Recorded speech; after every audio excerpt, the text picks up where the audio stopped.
ఒక వ్యక్తి అయితే దేవరా ట్రైలర్ మీద అయితే రియాక్ట్ అయ్యారు. ఆయనండి మన కేటీఆర్ గారు అయితే దేవరా సినిమా గురించి అయితే ఒక మంచి పాజిటివ్నెస్ అయితే ఇచ్చారు. ఆయన కూడా ట్రైలర్ అయితే చూశారంట. ఆయనకు కూడా విపరీతంగా నచ్చిందంట.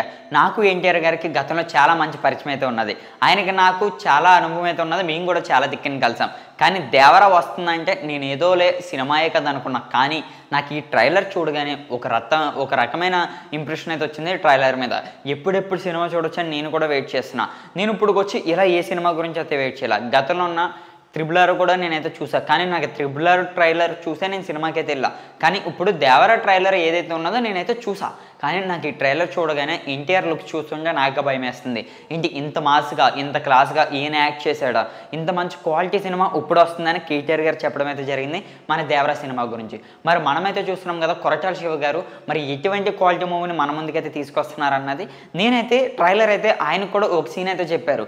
లాస్ట్ ఏదైతే ఉన్నదో ఆ చొరసేప సీను, ఆ సీన్ గురించి ఆయన అయితే ఒక మొక్కలో అయితే చెప్పారు. ఈ సీన్ గురించి అయితే నేను ప్రత్యేకంగా థియేటర్కి వెళ్ళి చూస్తాను. ఎందు గురించి అంటే ఎన్టీఆర్ గారు కూడా ఒక ప్రెస్ మీట్లో అయితే చెప్పారు. లాస్ట్ 45 మినిట్స్ సినిమా అంటే సినిమా కాదు, మీరు ఆ సినిమా చూస్తున్న చాలా మీ అందరికీ షేక్ వస్తుందని కొరటాల శివ గారు చెప్పడం అయితే జరిగిందంట. మరి మీరేమనుకుంటున్నారో ఈ కింద అయితే కామెంట్ చేయండి. మరి కేటీఆర్ గారు అంత పెద్ద వ్యక్తి కూడా దేవరా సినిమా మీద రియాక్ట్ అయినప్పుడు మరి మీరేమనుకుంటున్నారో కింద కామెంట్ చేయండి.